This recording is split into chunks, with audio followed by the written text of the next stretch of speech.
BNP নির্বাহী কমিটির সদস্য জনাব মেহেরুন্নাহ সাহেব, সুইডেন বিএনপির সাধারণ সম্পাদক বাবু ভাই এবং কাজী আলী ইমাম আসাদ সাবেক কমিশনার, বেলাল চেয়ারম্যান, সাবেক চেয়ারম্যান এবং কমিশনার, আমাদের মাঝে মহানগর বিএনপির সাবেক সহসভাপতি জনাব আলতাফ হোসেন মোল্লা উপস্থিত হয়েছেন। আমাদের মাঝে উপস্থিত হয়েছেন ঢাকা মহানগর উত্তর বিএনপির সাবেক আহ্বায়ক কমিটির সম্মানিত সদস্য আমজাদ মোল্লা, আমাদের স্বেচ্ছাসেবক দল কেন্দ্র সহ এবং ছাত্রদল পশ্চিমের সেক্রেটারি আকরাম সহ ছাত্র দলের সকল নেতৃবৃন্দকে শুভেচ্ছা এবং অভিনন্দন।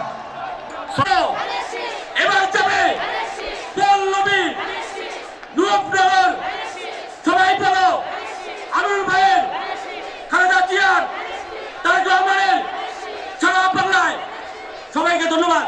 প্রিয় নেতৃবৃন্দ, আমাদের মাঝে নিয়েছেন আর মানুষের সবাইকে শুভেচ্ছা এবং অভিনন্দন। আমাদের এখানে উপস্থিত আছেন লাবলু ভাই যুগ্ম আহ্বায়ক এবং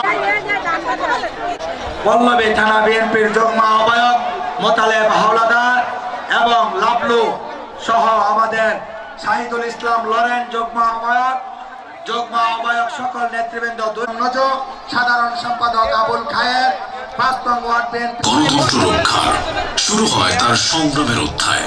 মামলা, গ্রেফতার, লাঠিচার্জ, জেলখানা এবং রক্তাক্ত অবয়ব।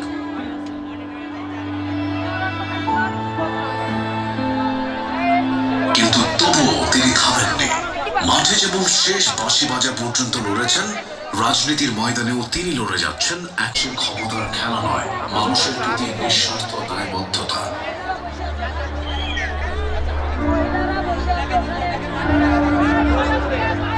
শুধু মানুষের জন্য কাজ করবেন বলে তিনি সহ্য করেছেন নিপীড়ন, নির্যাতন, খেটেছেন জেল, হয়েছেন রক্তাক্ত। আর ঠিক এই কারণেই জনগণ তাকে নেতা নয়। মহিলা নেতৃবৃন্দদের সামনে কেউ দাঁড়াবেন না।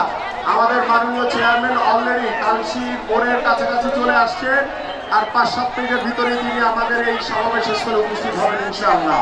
আমরা ধৈর্য ধরে বসেন এবং আমাদের স্বেচ্ছাসেবকের যারা দায়িত্ব পালন করছেন, আপনারা সুশৃঙ্খলভাবে আমাদের সকল নেতৃবৃন্দের সাথে সহযোগিতার মাধ্যমে আমরা একটি সুন্দর সফল জনসভা শেষ করবো ইনশাআল্লাহ।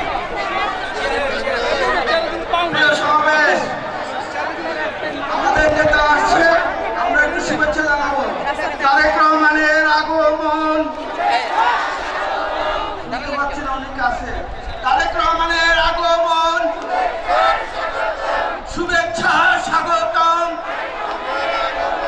তারেক রহমানের আগমন পল্লবীবাসীর পক্ষ থেকে লাল গোলাপি শুভেচ্ছা, রূপনগরবাসীর পক্ষ থেকে লাল গোলাপি শুভেচ্ছা। নেতা আছে, নেতা আসছেন, আগামী দিনে প্রধানমন্ত্রী নেতা আছে।